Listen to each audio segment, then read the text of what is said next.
अरे कता सारीहरु locker locker के सारो हो राम्री परेर यो त हाम्रो दाजु हैन चिने नै के हो हामीलाई नानी नानी नै अनि 2 वर्ष यो अर्का लुगा फेरेको छु अन्त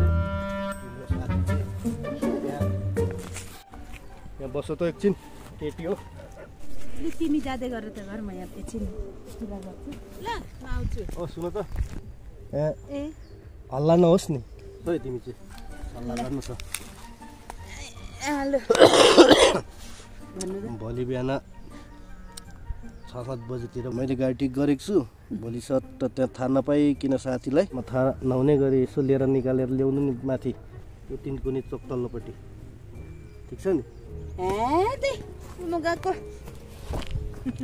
अर्को पालि आउँदा केटा ल्याइदिउँ ल तिम्रो लागि पनि